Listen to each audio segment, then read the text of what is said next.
Um império de bilhões de anos em formação. Um festival de maravilhas naturais. Sociedades de células. Simples e complexas. Tudo conectado por uma incrível teia de processos moleculares e sistemas ecológicos globais.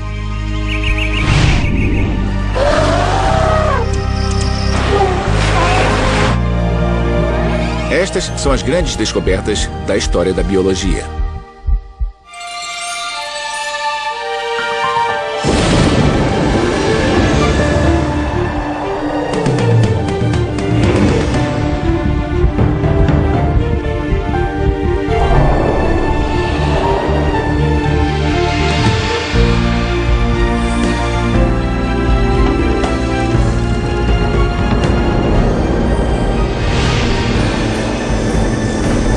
As 100 maiores descobertas da história. Biologia. No início do século XVII, microscópios básicos eram usados em toda a Europa. Os cientistas da época ficaram fascinados por sua habilidade em ampliar um universo que era tão pequeno. Então, em 1665, um cientista inglês chamado Robert Hooke observou as pequenas divisões de um pedaço de cortiça e as chamou de células, porque elas lembravam as pequenas celas onde viviam os monges. A observação de Hooke preparou o cenário para a nossa primeira grande descoberta. Micro-organismos. Anton van Leeuwenhoek foi um comerciante holandês fascinado pela ciência. Depois de saber sobre o microscópio de Hooke, ele decidiu construir um para si mesmo. Dr. Gall, para saber o que aconteceu em seguida, eu me encontrei com Joseph Gall, um biólogo celular do Instituto Carnegie, em Baltimore, estado de Maryland. Anton van Leeuwenhoek, o que foi que ele descobriu? Leeuwenhoek descobriu algumas coisas, mas ficou famoso por descobrir os protozoários, que são pequenos animais unicelulares que vivem em águas paradas. E como ele fez isso? Fez isso usando um microscópio que ele mesmo construiu. Você gostaria de ver? Ah, claro que sim. Você tem um microscópio de Leeuwenhoek? Não o original. Eu tenho uma réplica do microscópio de Leeuwenhoek. Ele é formado por duas placas de latão com um pequeno pedaço de vidro, que é a lente. E nós o usamos colocando a amostra nesse pino aqui. Depois, você aproxima bem os olhos da lente desse lado e, fazendo isso, você pode ver a ponta do pino. A amostra, seja um inseto ou qualquer outra coisa, é colocada no pino. Você quer dar uma olhada nele? Claro. Ele é meio pesado, porque é de latão. É latão, era o que ele tinha na época. Em 1675, Leeuwenhoek estava usando seu microscópio para examinar uma gota de água quando viu uma coisa extraordinária. Um mundo cheio de criaturas que nenhum ser humano havia visto. Micro-organismos. Então, com todo respeito, engenhoca primitiva, Sim. Ele descobriu animais unicelulares Exatamente. que hoje achamos tão normais. Isso. Ele ficou mais famoso por descobrir os protozoários, bactérias e os espermatozoides. Mas isso é brilhante. Ele tem uma parte mecânica, um mecanismo de foco. Ele tem todas as coisas que precisamos para observar uma amostra. E funciona. Eles sabiam o que estavam vendo? Eles entendiam o que estava acontecendo? Bom, duvido que entendessem o que estavam vendo no sentido moderno, mas ficaram impressionados com todas aquelas coisinhas que estavam vivas na água. As pessoas não tinham ideia de que a água estava cheia de organismos. As pessoas não sabiam o que eram, por exemplo, germes, por muito tempo. Não. Eles não... Bom, eles não tinham noção de que os germes podiam causar doenças. Para você, qual foi a coisa mais espetacular que ele descobriu? Eu acho que a descoberta das bactérias certamente pode ser considerada seu ponto alto. Porque são tão pequenas e difíceis de ver. É difícil ver bactérias mesmo com um microscópio moderno, a menos que saiba o que está fazendo. O que é preciso fazer em especial? É muito provável que Leeuwenhoek tenha descoberto o que chamamos de iluminação em campo escuro, que significa aplicar a iluminação de um ângulo para que por trás da amostra haja um fundo preto ou fundo escuro. Quando a luz que incide pelo lado ilumina a amostra brilha contra o fundo escuro. A luz rebate as formas da amostra em direção aos olhos. Exatamente isso. A iluminação em campo escuro permite que você veja coisas muito menores do que veria com a iluminação normal que atravessa a amostra. E ele... Continua. Uma das razões para pensarmos que ele usou o campo escuro, apesar de nunca ter dito que usou, é uma de suas descrições. Ele descreve um organismo como se olhasse um floco de neve em um pedaço de veludo. Não há outro jeito de ver um floco de neve em um pedaço de veludo, a menos que seja um objeto branco sobre preto. E esse foi um indício de que ele estaria usando um campo escuro. Eu acho que eu não tinha ideia de que isso fosse tão pequeno e delicado. E, na verdade, tão elegante. Porque ele cabe na palma da mão. E o que vemos na ponta do pino muda o mundo. Ele muda, realmente. Foi uma ampliação da nossa compreensão da natureza do mundo. De que o mundo à nossa volta não era só coisas mortas, mas estava cheio de vida. Núcleo celular. Nossa próxima grande descoberta aconteceu em 1831. O naturalista inglês Robert Brown estava estudando as diferentes espécies de plantas que recolheu durante uma viagem à Austrália. Brown tinha um olhar apurado para os detalhes. Ele nutria um interesse especial pelas células das plantas. Ao examiná-las em um microscópio, ele viu uma coisa intrigante. Em cada célula havia uma estrutura similar, circular, opaca. Ele a chamou de núcleo. Ao se inteirar das observações de Brown, o fisiologista alemão Theodor Schwann começou a procurar uma estrutura similar nas células de girinos. E encontrou. Todas as células dos girinos também tinham um núcleo. Foi uma descoberta revolucionária. Era a evidência de que todas as formas de vida são conectadas. Neste livro, Schwann descreve vários tipos de células dos mais variados organismos e identifica o fato de apresentarem um núcleo. Por que você acha que o núcleo das células foi uma grande descoberta? Foi a percepção de que havia uma unidade estrutural em todos os organismos. Era uma unidade estrutural, não apenas em plantas, mas em animais. Então isso integrava os reinos animal e vegetal e encontrava uma semelhança entre eles. Arqueia.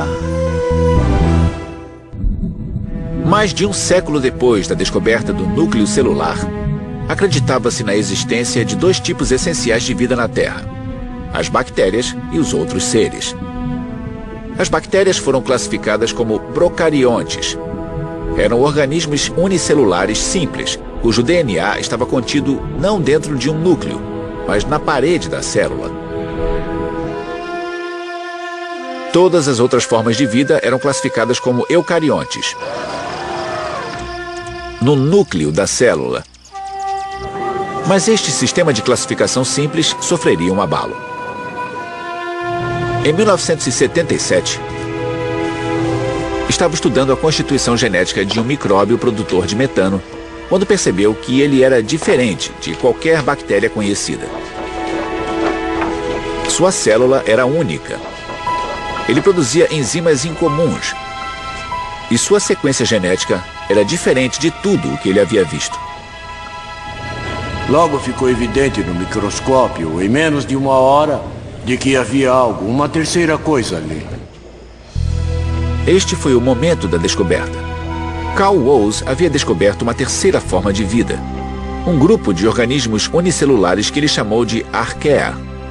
Sempre achamos que haviam 2 reinos primários nesse planeta. Agora sabemos que há 3. Foi uma virada das grandes. Porque toda a microbiologia foi estruturada sobre a ideia de que todas as bactérias eram idênticas. Não nos detalhes, mas em sua essência, sua linhagem e sua organização celular básica. Era uma coisa em que todo microbiologista e biólogo acreditava piamente. E não era verdade. Foi um achado feliz. Olhem o que descobri. Woese descobriu uma forma de vida capaz de viver em qualquer lugar do planeta, inclusive nos ambientes mais extremos.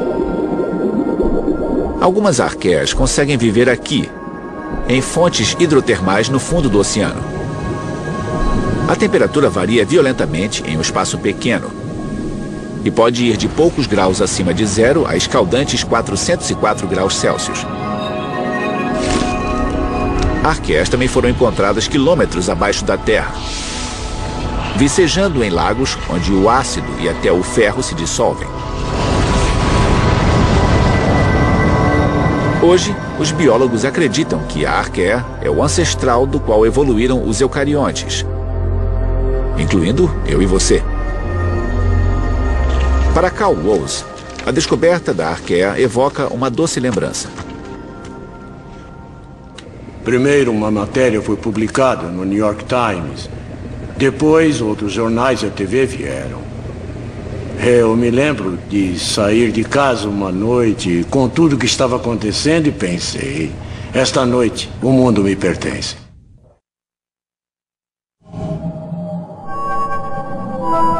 Nossa próxima grande descoberta tenta responder a uma questão central da biologia: como as células formam uma nova vida? Mitose. Ao longo da história humana, isso é bem recente, não é? É. Nós descobrimos o núcleo, as células ao redor do núcleo, que animais e plantas têm células. Isso. E o que aconteceu depois? Bom, depois de um intervalo de uns 30 anos mais ou menos, começamos a ver as células se dividirem. A divisão celular é o processo no qual a célula de uma planta ou animal se duplica. Apesar de os cientistas conhecerem este processo há décadas, o zoólogo alemão Walter Flemming foi o primeiro a descrevê-lo e a publicar seus achados. Este livro foi publicado em 1881. Este livro foi essencial e muito importante na história da biologia celular, porque Flemming descreveu a divisão celular de uma forma que seria aceitável para um jornal moderno. É mesmo? É verdade, eu não estou exagerando. Inclusive, para falar a verdade, os desenhos de divisão celular de Flemming são melhores do que o que vemos em livros escolares modernos, porque os livros modernos tendem a estilizar e a idealizar os desenhos originais da divisão celular. Ele não sabia o que... Ele não sabia o que destacar, não é? Ele não sabia o que destacar, apesar de ter destacado as coisas certas, ou seja, os cromossomos. Então, ele descobriu a divisão celular. Ele não a descobriu, mas provavelmente foi seu mais preciso descritor entre os primeiros que pesquisavam com microscópio. Bom, se ele estava entre os mais precisos, Sim. Você consideraria uma grande descoberta? Ah, com certeza, é fundamental. Porque a descoberta da célula em si como uma unidade estrutural foi, é claro, extremamente importante, mas as células precisam se dividir para que o organismo cresça. Então, a descoberta do mecanismo da divisão celular, ou pelo menos os aspectos físicos do mecanismo dessa divisão, foi a próxima grande descoberta importante. Então, a descoberta de Flemming foi absolutamente essencial para a compreensão do comportamento das células, tanto vegetais quanto animais, apesar de ele ter se concentrado principalmente em animais. Flemming observou o processo da divisão celular de forma muito detalhada, com a ajuda de um novo e potente microscópio e novas técnicas de contraste. Com estas inovações, ele pôde identificar estruturas que mais tarde foram chamadas de cromossomos. Em seguida veio sua grande descoberta. Durante a divisão celular, os cromossomos sofrem uma alteração dinâmica. Eles se dividem em duas partes idênticas, uma para cada célula irmã. Fleming chamou este processo de mitose.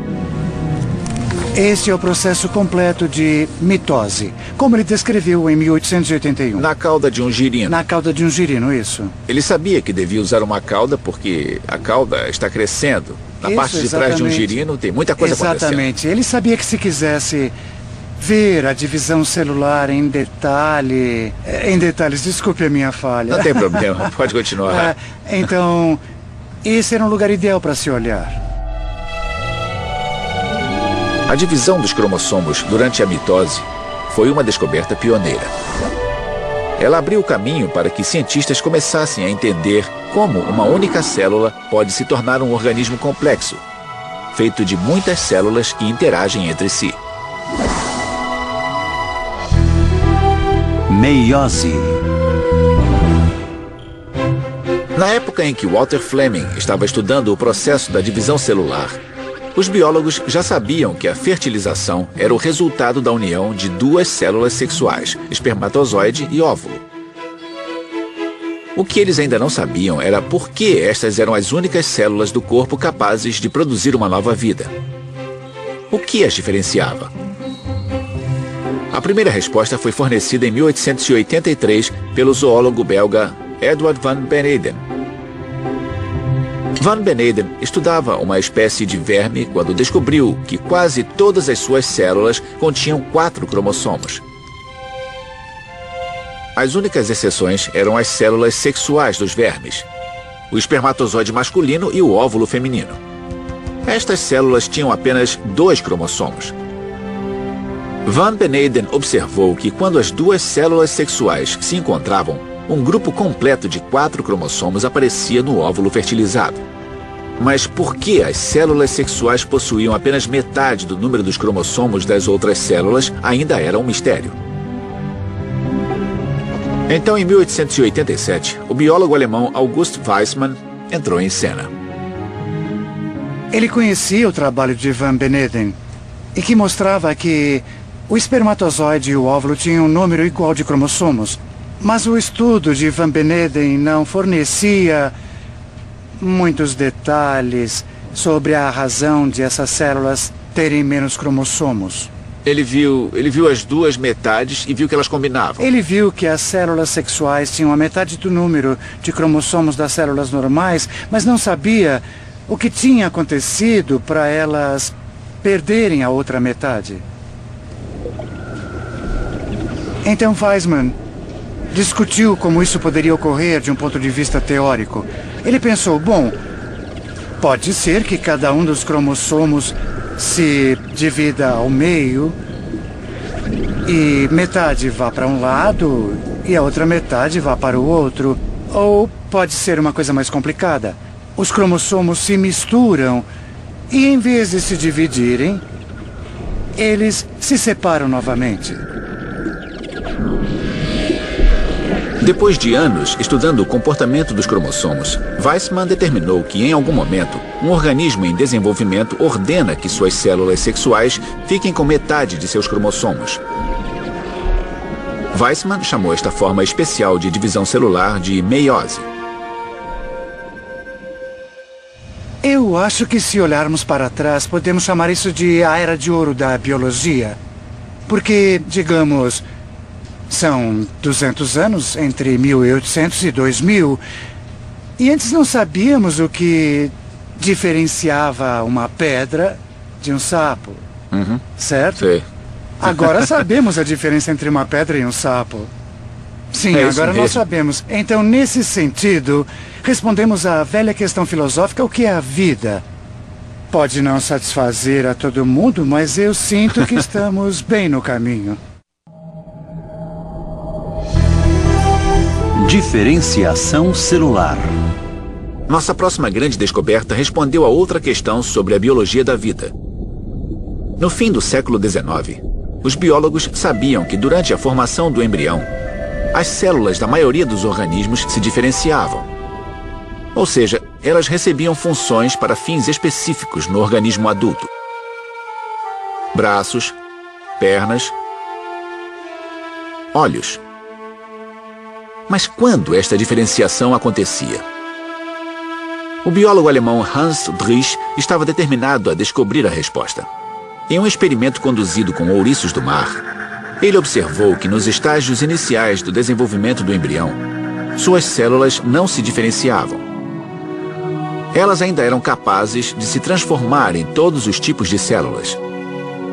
Hoje, os cientistas chamam estas células, que podem gerar vários outros tipos, de células-tronco. Doutora Helen, oi. Para saber mais, me encontrei com Helen Blau, que dirige um centro de pesquisas em células-tronco no Laboratório de Farmacologia Genética da Universidade de Stanford. Muito se fala sobre as células-tronco. Pelo que eu entendi, elas são fertilizadas e começam a se dividir, mas ainda não começaram a formar o que seria a célula do fígado, da unha ou do olho, não é? Isso mesmo. E como você define isso? Nesse ponto, elas são potenciais, têm muita plasticidade, elas podem dar origem a todas as células do organismo. E então alguma coisa muda. Não sabemos o que é essa coisa, mas em algum tempo essas células se destinam a fabricar diferentes tipos de tecidos, e é por isso que temos órgãos como o coração, o fígado e o baço em um adulto. Então a questão é, quão irreversíveis são essas decisões? Sei. Então, eu quis desafiar a ideia de que as células são irreversivelmente diferenciadas, que quando uma célula forma um fígado, não há volta. Então, demonstramos que elas não eram irreversivelmente determinadas. E ao perturbar o ambiente dentro da célula, é possível ativar genes que nunca foram usados. Isso demonstrou um certo tipo de plasticidade. E é essa plasticidade que estamos tentando usar nas células-tronco. Compreender os mecanismos por trás disso pode nos permitir usar os princípios fundamentais que descobrimos no tratamento de doenças. O que move essas células, o que faz com que se fundam, com que se reprogramem, e isso é ainda mais eficiente, podemos classificar isso como medicina regenerativa. Descobrimos que essas células têm mais potencial do que imaginamos. Então, as células-tronco sanguíneas não só formam o sangue, como também podem viajar através da circulação para ajudar a reparar danos em tecidos como músculos, tecidos cerebrais e no fígado. E isso já foi demonstrado em vários testes. Para entender melhor as novas tecnologias que Helen Blau utiliza para revelar o potencial das células-tronco, ela me mostrou uma experiência em andamento, feita com ratos geneticamente alterados. Por que não? Claro. Então, esse rato é bem incomum. Com certeza, ele tem proteína verde fluorescente em todas as células do seu corpo.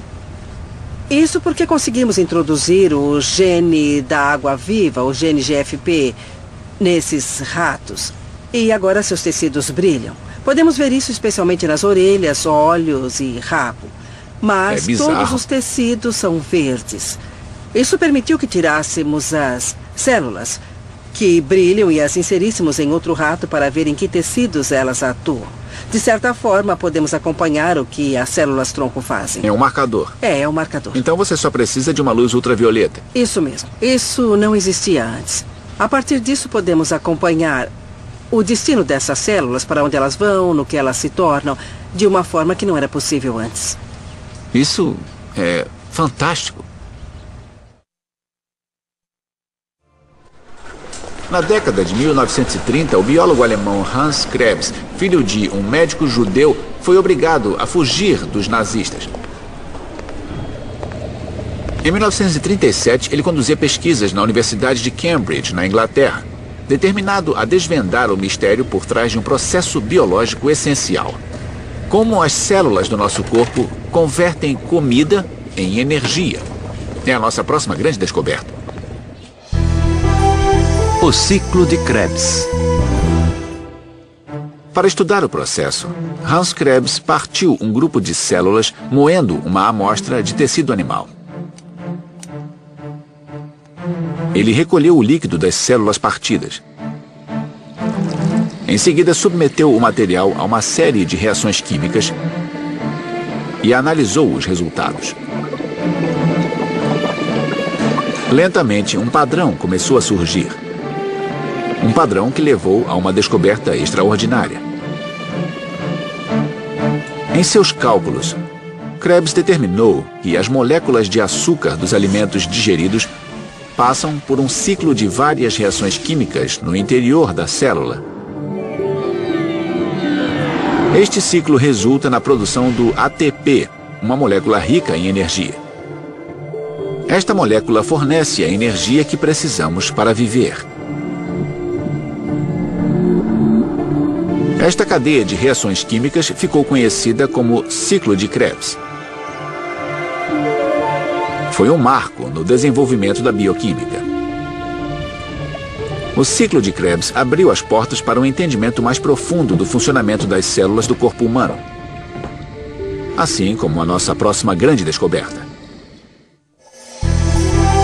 Mitocôndria. Na metade do século XIX, cientistas com microscópios novos e mais potentes descobriram uma coisa inédita. Uma misteriosa estrutura oculta em quase todos os tipos de células. Ela era provida de duas membranas e tinha a capacidade de mudar de forma.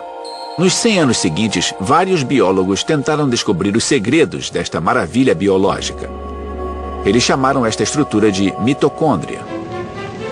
Um dos cientistas envolvidos na primeira onda de descobertas sobre as mitocôndrias era Britton Chance. Suas contribuições incluem a invenção de um espectrofotômetro de comprimento de onda dupla, um dispositivo que forneceu ao cientista uma visão mais clara do funcionamento da mitocôndria.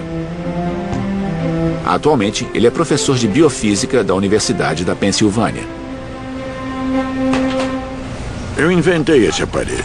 Ele é capaz de ver através da turvação dessas organelas, porque elas têm membranas, paredes celulares e coisas que dispersam a luz.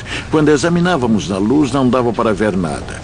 Então eu fiz um instrumento que eliminava a turvação e descobrimos dois compostos que ligavam a mitocôndria ao ciclo do ácido cítrico de Hans Krebs.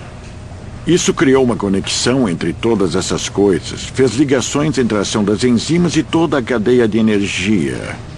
Foi um verdadeiro elo que conectou tudo. Com a ajuda desta invenção, os cientistas descobriram que as mitocôndrias fornecem a energia que permite que as células trabalhem e o corpo funcione. A mitocôndria precisa ser uma forma eficiente de usar a energia que a célula armazena, e é um fenômeno de controle respiratório. Para um leigo, significa que ele pode se matar de fazer exercícios e só precisa parar para se recompor. Ou seja, ele não precisa tomar uma pílula nem uma injeção. Seu corpo faz isso. Suas mitocôndrias vão recompor o déficit de energia. Depois de fazer isso, elas vão dormir. Então, acho que nestes tempos de esportes olímpicos, onde todos estão levando suas ATPs ao limite, isso tem um grande significado.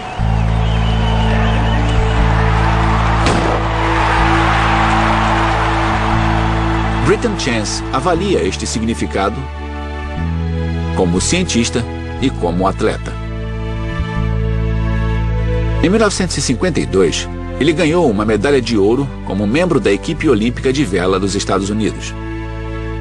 Foi importante descobrir os compostos, estudar as mitocôndrias in loco, descobrir como funcionam, mostrar a importância do controle respiratório e como ele funciona, e, é claro, estudar a geração de radicais livres, que agora sabemos não ser um perigo, mas um processo de sinalização. Isso mudou um pouco o meu foco. Agora estou me concentrando mais no cérebro e no câncer por causa das implicações das mitocôndrias. No fim do século XIX, um dos grandes enigmas a desafiar os cientistas era como os bilhões de células nervosas que formam o sistema nervoso humano se comunicam entre si. Eles sabiam que cada célula nervosa chamada de neurônio transportava impulsos elétricos. E muitos acreditavam que a conexão que permitia aos impulsos saltar de um neurônio a outro também era elétrica. Até a nossa próxima grande descoberta. Neurotransmissão. No início do século XX, o biólogo britânico Henry Dale conduziu uma série de experimentos para estudar a fisiologia dos impulsos nervosos. Em um destes experimentos, ele injetou adrenalina em um gato, esperando que os batimentos cardíacos do animal aumentassem, mas nada aconteceu. De repente, Dale percebeu seu erro. Era o mesmo gato em quem havia injetado outra droga para diminuir a frequência cardíaca. Este equívoco fez com que Dale percebesse uma coisa. Se uma droga podia interromper os impulsos nervosos que governavam os batimentos do coração, então a conexão entre os neurônios devia ser química, não elétrica. Dale então pediu ajuda a seu colega alemão, o biólogo Otto Loewi. Para testar a hipótese de Dale, Loewi conduziu um experimento usando 2 sapos. Ele colocou o primeiro sapo em uma solução salina. Depois estimulou eletricamente seu nervo vago, o nervo que controla os batimentos cardíacos. Os batimentos do sapo diminuíram. Então, Loewi pegou parte da solução salina e aplicou no coração do segundo sapo. O que aconteceu em seguida foi extraordinário. Sem qualquer estímulo elétrico no nervo vago, os batimentos do segundo sapo também diminuíram. Este foi o momento da descoberta. Loewi percebeu que o nervo vago do primeiro sapo liberou uma substância química que havia ordenado os músculos cardíacos a diminuir suas contrações. Era a prova de que a transmissão dos impulsos entre as células nervosas e em seguida ao músculo cardíaco era química. Loewi havia descoberto a existência da primeira substância química nervosa, hoje chamada de neurotransmissor. Hoje sabemos que existem muitos neurotransmissores no corpo humano. Os pesquisadores usam este conhecimento para saber mais sobre o funcionamento do cérebro e as mensagens químicas que ele envia. Por exemplo, níveis baixos de serotonina já foram ligados à depressão, alcoolismo e transtornos de ansiedade.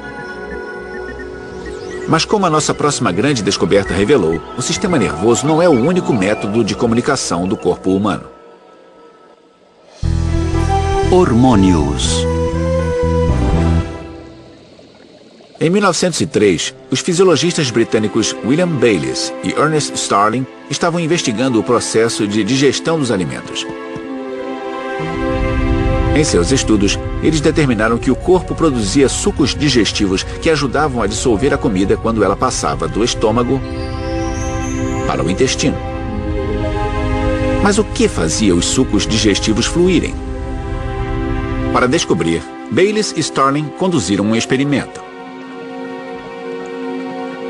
Eles colheram uma amostra de sangue de um cão que havia acabado de comer. Eles injetaram o sangue em um segundo cachorro que estava com o estômago vazio. Então, uma coisa surpreendente aconteceu. Sem qualquer comida em seu estômago, o segundo cão começou a secretar sucos digestivos a partir de um órgão chamado pâncreas. Como aquilo havia acontecido? Depois de mais testes, Bayliss e Starling finalmente obtiveram a resposta. Quando a comida chega ao intestino delgado, o órgão produz uma substância química que depois é transportada pela corrente sanguínea até o pâncreas. Ali, ela estimula o pâncreas a produzir secreções que ajudam a digerir a comida. Bayliss e Starling chamaram essa substância de secretina, a primeira de um grupo de substâncias químicas que nunca haviam sido identificadas. Eles chamaram essas substâncias de hormônios.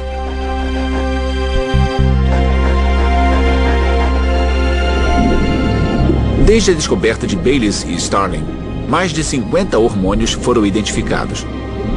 hormônios produzidos por glândulas e tecidos e transportados pela corrente sanguínea de acordo com as necessidades do corpo humano. Existem hormônios que afetam o crescimento do corpo, o metabolismo, a frequência cardíaca e o açúcar do sangue. Eles até nos ajudam a nos preparar para a reprodução. O estrógeno, por exemplo, é um dos vários hormônios femininos. Ele ajuda a preparar o útero para o bebê e os seios para a amamentação.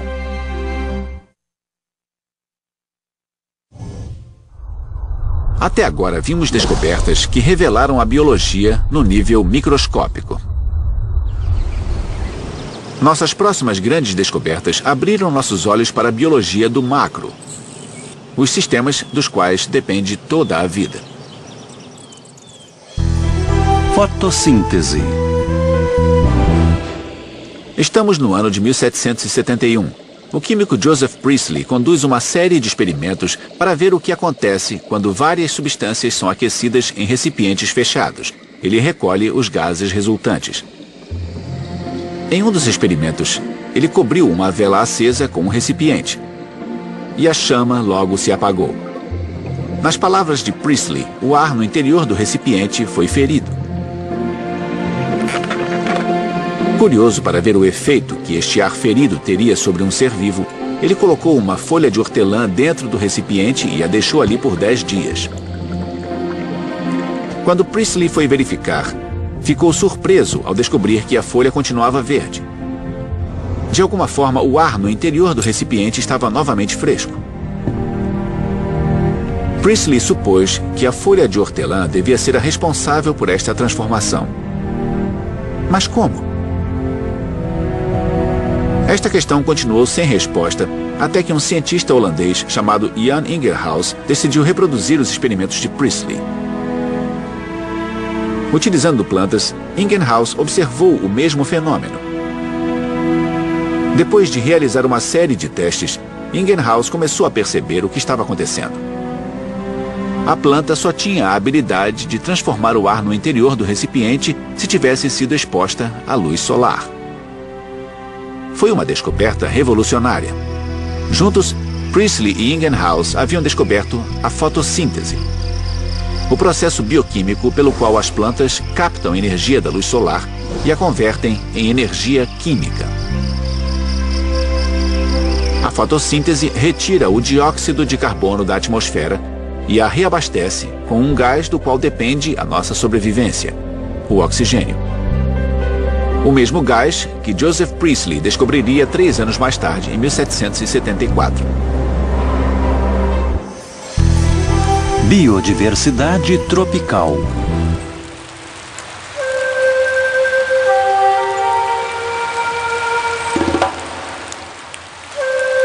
Nossa próxima grande descoberta não tem exatamente um descobridor. Muitos contribuíram para dar forma e expressar esta ideia ao longo de vários séculos. É a descoberta da biodiversidade tropical. Hoje é uma ideia fundamental para a nossa compreensão do mundo biológico e de nossa dependência dele. O termo biodiversidade se refere à variedade de seres vivos da Terra e suas interações com o ambiente. As florestas tropicais são a mais exuberante reserva de biodiversidade do planeta. No século XV, o explorador italiano Américo Vespúcio visitou os trópicos e escreveu em seu diário: "O que posso dizer sobre a multiplicidade de animais selvagens? Tantas espécies não podem ter entrado na Arca de Noé." Até hoje, continuamos deslumbrados pela biodiversidade dos trópicos. Calcula-se que cerca de 50% de todas as espécies do mundo vivam nas florestas tropicais, em uma área que ocupa apenas 2% da superfície terrestre.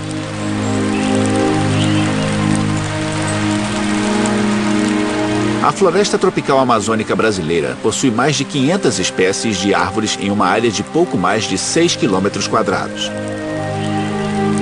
Compare com a área total dos Estados Unidos e Canadá, que juntos possuem apenas cerca de 700 espécies de árvores. Mas por que a descoberta da biodiversidade tropical é tão importante? Porque ela não apenas oferece aos cientistas uma melhor compreensão dos sistemas naturais, como os ajuda a aproveitar uma extraordinária gama de recursos que atingem nossas vidas todos os dias. Da produção de mais alimentos a melhores produtos industriais, até o desenvolvimento de novos medicamentos. Por exemplo, muitas das mais promissoras drogas contra o câncer vêm de plantas encontradas nas florestas tropicais do mundo. Mas estes benefícios cobram um preço alto. Os cientistas calculam que a perda da biodiversidade tropical está acontecendo a um ritmo alarmante. Milhões de hectares de hábitats foram devastados. Inúmeras espécies foram extintas. Se o desmatamento se mantiver no ritmo atual, todas as florestas tropicais podem desaparecer até o ano de 2030. Esta extinção acarreta consequências de longo prazo. Porque, como revela nossa próxima grande descoberta, todos os sistemas biológicos da Terra e as comunidades que deles dependem estão conectados.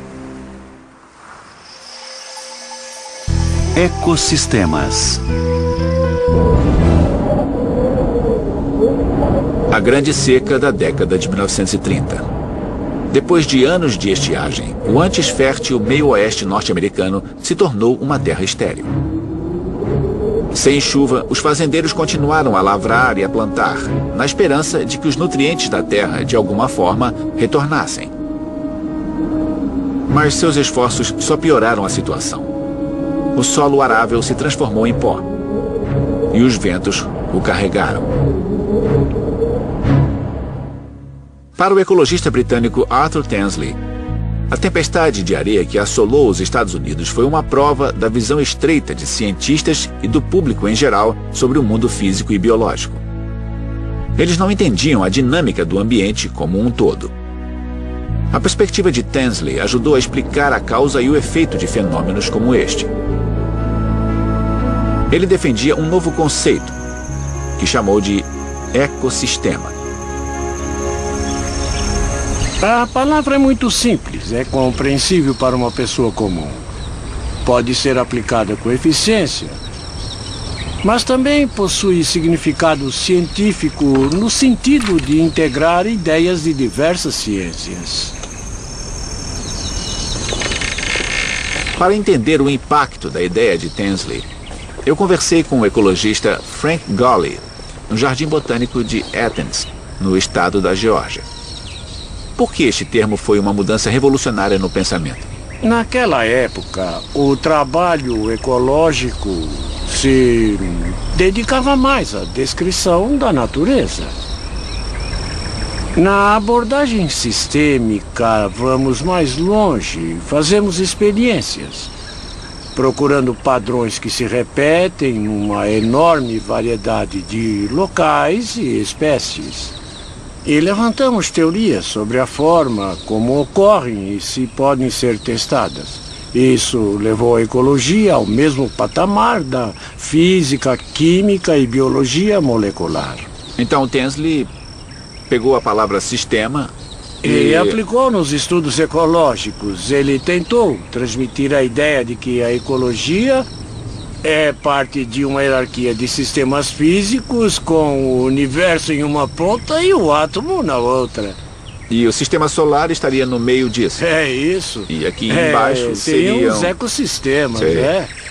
Aqui tem uma coisa que quero mostrar para você. A quantidade de lama que você vê no rio agora se deve à erosão da terra cultivada rio acima. Essa é uma oportunidade de ver o que seria um ecossistema definido fisicamente por Billy, bem na nossa frente.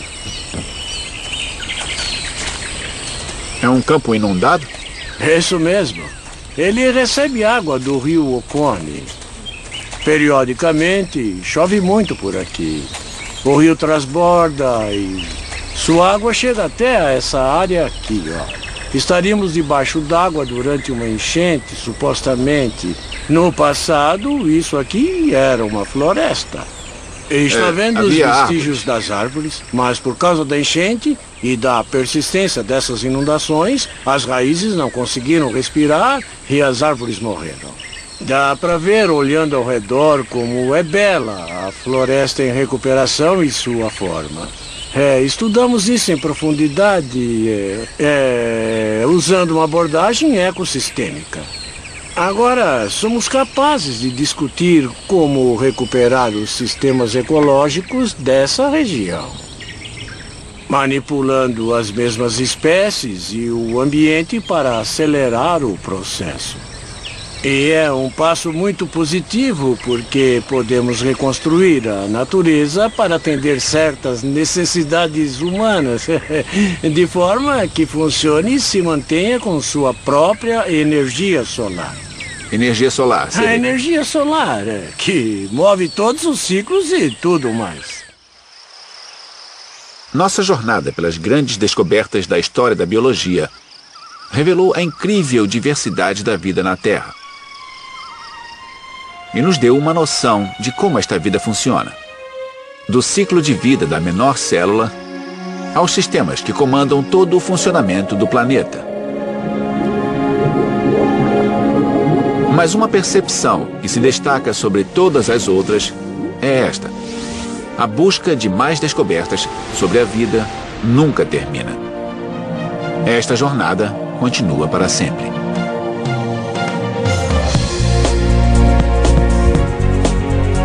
Versão brasileira Vox Mundi.